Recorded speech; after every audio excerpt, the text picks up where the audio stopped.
इस्तेमाल हो रहा है, चाहे वो पंचायती राज के इलेक्शन थे, चाहे जिला परिषद के इलेक्शन थे, चाहे कमेटी के इलेक्शन थे। सरकारी तंत्र को पूरे जोर शोर से इस्तेमाल किया जा रहा है। अब यहाँ पर जो मुकाबला है वो मुझे लग रहा है कि धन शक्ति और जनशक्ति के बीच में रह गया। धन शक्ति सरकार के पास है, इस पार्टी के पास है, और जनशक्ति जो है आपने देख लिया, जैसे पंजाब में कांग्रेस पार्टी का साथ लोगों ने दिया है, वैसे ही लोग जो लगातार सिलेंडर की कीमतें, गैस की कीमतें, पेट्रोल की कीमतें, डीजल की कीमतें, खाने पीने की वस्तुओं की कीमतें, और कोई ऐसी चीज नहीं है जिसके ऊपर इस सरकार ने टैक्स के ऊपर टैक्स नहीं लगाया है। आज मनरेगा वालों को फ्री सिलेंडर की जो गरीब आदमी है, आईडीपी, उनको फ्री सिलेंडर देने की बात की इन्होंने। फ्री सिलेंडर करके इन्होंने इतनी चालाकी से काम किया कि जो मनरेगा वाले भी थे, जो बेचारे लकड़ी से किसी और चीज से काम चला लेते थे, उनको सिलेंडर के हाथ डाली और एक सिलेंडर फ्री दिया, और दूसरा सिलेंडर जो अब मिल रहा है वो 3 गुना प्राइस पे मिल रहा है। ये लोगों को समझना है कि ये कितने शातिर हैं और कितने बारीकी से सारे काम कर रहे हैं। मनरेगा में आप एक व्यक्ति काम करता है पूरा महीना, उसको 4500 रुपये मिलते हैं, और 890 रुपये का उसको सिलेंडर घर पे आके दूसरे वाला मिलता है। ये बड़ा चिंता का विषय है। चिंतन करने की अवस्था ये है कि आप विपरीत विचारधारा के लोगों को अपने साथ सत्ता हथियाने के लिए इस्तेमाल कर रहे हैं। उनको लास्ट में उनके रिश्तेदारों को, बाकियों को प्रेशर कर करके आप सरकारी प्रेशर डाल करके आप उनको अपनी साइड कर लेते हैं। मैं समझता हूं कि समय आ गया है, हिमाचल की जनता पूरी तरह से तैयार है। इस सरकार ने पिछले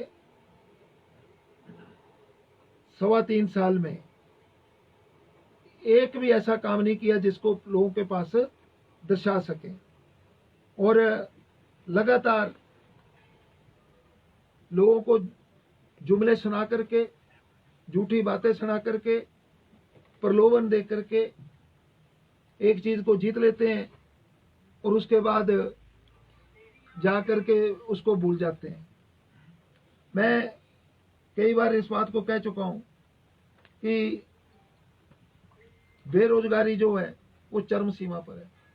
14.5 लाख नौजवान जो आज बेरोजगार हैं, उनको कितने रोजगार दिए? एक बार सफेद पेपर ले आए, व्हाइट पेपर ले आए, हमें बताएं कि कितने रोजगार मिले हैं। कितने जो गरीब आदमी हैं उनको पेंशन कब मिल रही है? जो बच्चे स्कूल, हमारा मैनिफेस्टो था कांग्रेस पार्टी का, हमने फ्री यात्रा बच्चों को दी थी स्कूल के, कॉलेज वालों को कंसेशनल दी थी। इस सरकार ने आके 1.25 साल तक, अभी 1.25 साल होने वाला है कोरोना को चले हुए, एचआरटीसी की सेवाएं 25% रख ली थी। आज गांव से स्कूल बच्चा भेजना हो, एचआरटीसी के रूट नहीं चल रहे। मैं 50 बार कह चुका हूं कि कृपा करके बताएं आप एचआरटीसी के बारे में क्या सोच रहे हैं। ये गरीब के चलने फिरने का साधन है।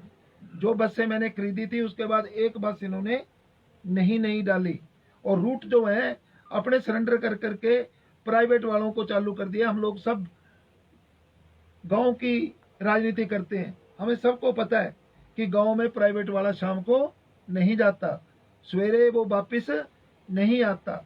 ये सारे हमारे चिंता के कारण है, और इन चिंताओं को हम लोगों से यही अपील करना चाहेंगे आपके मार्फत कि लोग सामने आए, अपने वोट का अच्छी तरह से इस्तेमाल करें, और कांग्रेस पार्टी के जो प्रत्याशी हैं उनको बहुमत से और बड़े ज्यादा मार्जिन से जिताएं। और हमारा सबसे बड़ा जो क्राइटेरिया रहेगा टिकट देने का, वो रहेगा पार्टी में लोगों की विचारधारा, जो कांग्रेस की विचारधारा के लोग होंगे उनको देंगे। पर ऐसा भी नहीं है कि कोई एक्सेप्शन बहुत बड़ी आ गई कि जी बड़ा विनेबिलिटी है इसकी, तो उसको भी हम कंसीडर कर सकते हैं। तो winnability and party ideology will be two main criteria will be this. और दूसरा, हमने ये भी फैसला लिया है कि जो झूठा प्रचार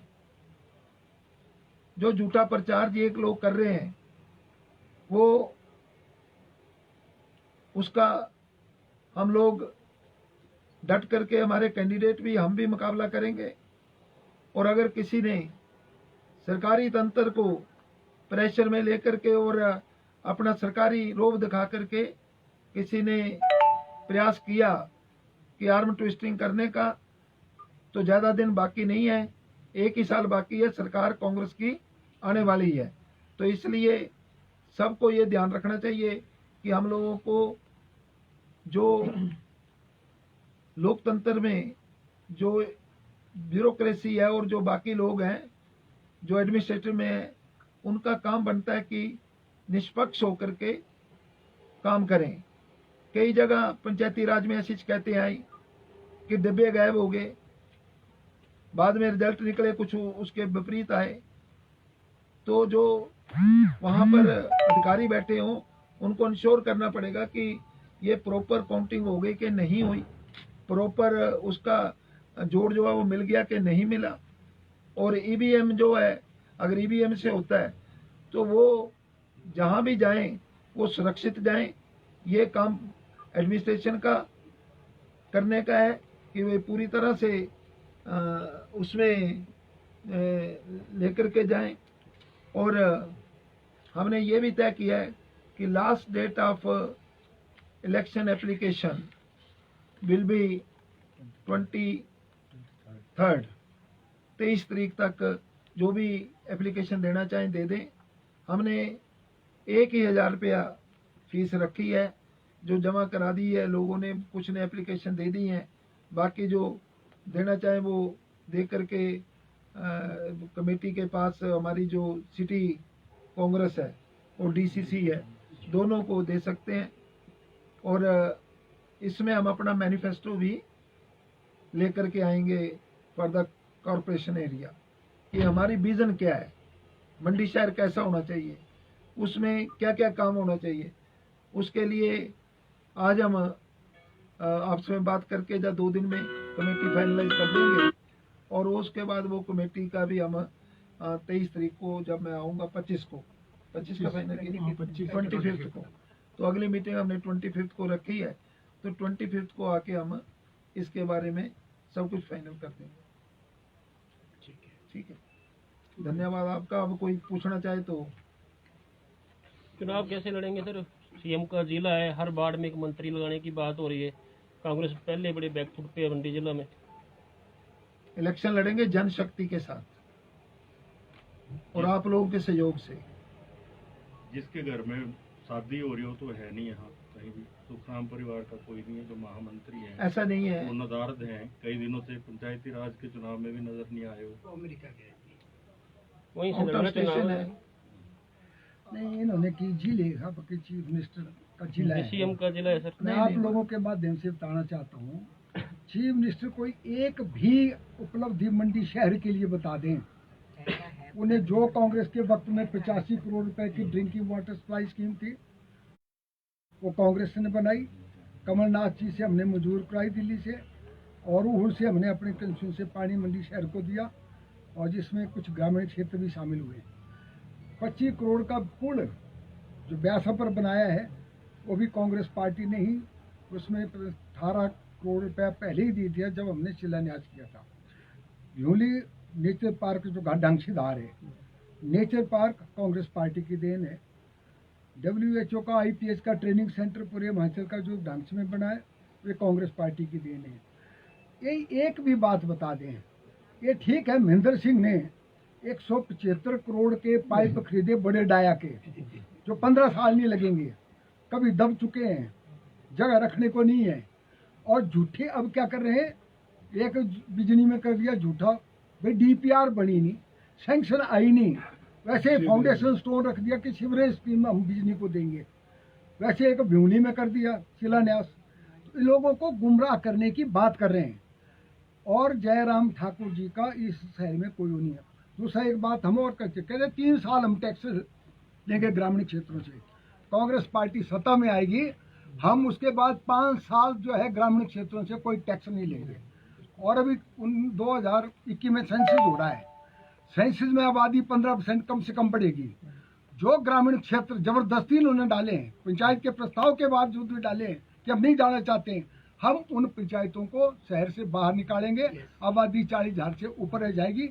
ये भी हम मतलब विशेष तौर पे कहना चाहते हैं। ये सारी चीजें मैनिफेस्टो में भी आएंगी, मैनिफेस्टो में हम निकालेंगे। और दूसरी बात ये है कि जो अभी कहा कि जयराम जी का शहर है, तो भैया पहले मुख्यमंत्री कई बार आ रहे हैं, ये भी देख लो ना। तो इसलिए कभी अहंकार नहीं करना चाहिए।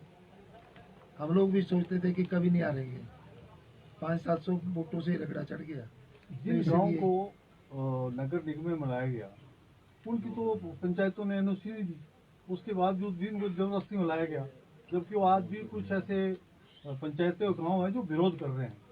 नहीं, मैंने कह दिया हम उस वक्त उनका नहीं आगे है। ठाकर साहब उन्होंने ग्राम सभा का प्रस्ताव पास किया, हम नहीं जाना चाहते कॉर्पोरेशन में, वो जो क्योंकि धक्के उनके किए साथ जो केंद्र की स्कीमें मनरेगा वगैरह और दूसरे जो ग्रामीण क्षेत्रों के लिए है, वो शहर में उनको वंचित रह जाएंगे। तो इसलिए हमने ये फैसला किया है, जब सरकार कांग्रेस पार्टी की आएगी, आएगी, उसमें मैंने हम उन क्षेत्रों को बाहर निकालेंगे, उन पंचायतों को बाहर रिव्यू करेंगे, करेंगे। आबादी पूरी 40,000 से ऊपर रह जाएगी Don't और worry, 5 साल तक कोई हर टैक्स चीज का सोल्यूशन देंगे। 3 साल के मैनिफेस्टो पे। इलेक्शन से दीजिए। इस चीज का भी सोल्यूशन देंगे कि मुख्यमंत्री जी का जिला है। ये भाजपा में हाशिए पर चल रहे सदर के विधायक को कब वेलकम कर रहे हैं आप? ऐसा है कि वो मेरी मैंडेट नहीं है।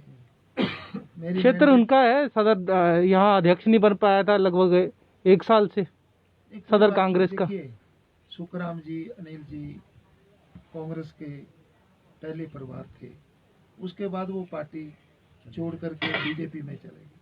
हमने चंपा जी को ये टिकट दी और मेहनती है। अब बात यह है कि दोबारा कांग्रेस में आ गए हैं, बेटा आ गया है और अनिल जी अभी बीजेपी के विधायक हैं, दादाजी आ गए।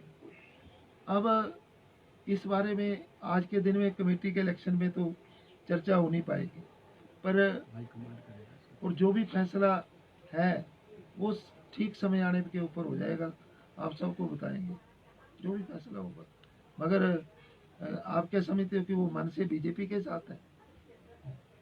आप बताओ। नहीं वाली जी, सवाल ये नहीं है, सवाल है कि जब तो उनका अपना चुनाव आता है तब तो आगे दौड़ते हैं, सबसे आगे दुल्ले बन के।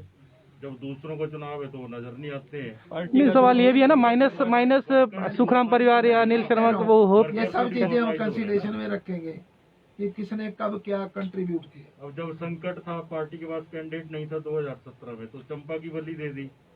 ना बलि भी नहीं किसी। दे दी ना मजबूरी में। अरे नगर निगम में चुनाव है, संगठन लड़ रहा है या वरिष्ठ नेता लड़ रहे हैं? वापसी हो गई तो फिर चंपा के लिए भी संकट है। कौन लड़ रहे हैं? संगठन लड़ रहा है कांग्रेस का या आप वरिष्ठ गारंटी नेता दे लड़ रहे रहे हैं कि हैं? चंपा नहीं, की नहीं, वापसी संगठन होगी। के- हम लिख देते हैं, ही हम लोग रिप्रेजेंटेटिव है, लिख देते हैं। संगठन ही लड़ता है। संगठन लड़ रहे हैं। बिल्कुल संगठन लड़ रहा है। 2 साल हो गए संगठन को बने हुए, अभी तक प्रदेशाध्यक्ष पूरे प्रदेश का दौरा ही नहीं कर पाए। चलो कोई बात नहीं, वो उनके रिप्रेजेंटेटिव यहाँ बैठे हैं, डीसीसी प्रेसिडेंट है, ये तो करते प्रेसिडेंट के हैं। साथ तो वरिष्ठ नेता मीटिंग में भी नहीं आते। आपको नजर आएंगे खुद ही, वेट कीजिए। तो ठीक है, थैंक यू वेरी मच। और तो नहीं कुछ, ठीक है, बिल्कुल खुले मन से आप लोग हमारी मदद करना, हमारा पॉइंट ऑफ व्यू जो है वो छापते रहना। मदद नहीं करना, वोट भी देना, वोटर है हमारे।